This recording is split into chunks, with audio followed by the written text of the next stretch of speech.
que A Hora da Estrela, Memórias Póstumas de Brás Cubas e Um Apanhador no Campo de Centeio têm em comum? Seja bem-vindo ao meu quadro Um Minuto para a Palavra da Literatura. Eu sou Tia Jujuca e vou te contar o que aconteceu. No primeiro, temos um narrador que conta a história da pobre Macabé, gente, eu nunca sei falar o nome dela, e ao fazê-lo torna-se o personagem principal da história. O outro conta a história do próprio narrador, seu pós-morte. E o último trata de um jovem, um pouco rebelde, passando um tempo em Nova York e ele mesmo narra a história. Mas o que esses três textos têm um a ver com o outro, Tia Jujuca? É simples, os três fazem uso da metalinguagem. Metalinguagem?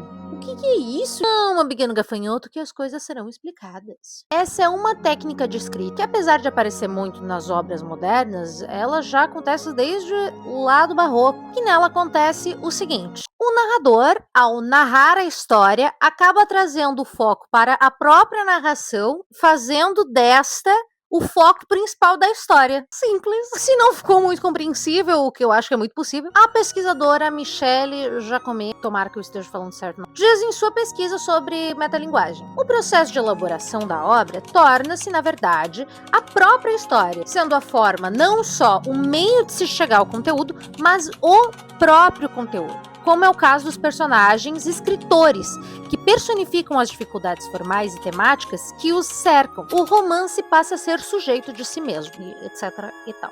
Tá bom, Tia Jujuca, entendemos, mas o que isso tem a ver com as obras? Pois eu digo. Em A Hora da Estrela, o narrador, Rodrigo S.M., discute já desde o início tanto que ele quer que essa história seja verdadeira. Ele discute, então, muito sobre a própria linguagem, a própria forma da escrita do texto, que ele mesmo está escrevendo. Em Memórias Póstumas de Brás Cubas, a metalinguagem, ela também se mostra nesse sentido de conversar sobre o próprio texto. Ele vai para além disso, até mesmo discutindo como que ele deve ser chamado. Se ele deve ser chamado de defunto autor, de autor defunto.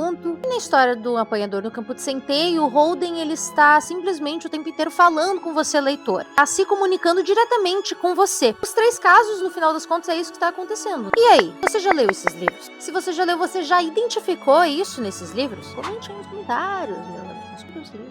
Somos um país livre. Beijo.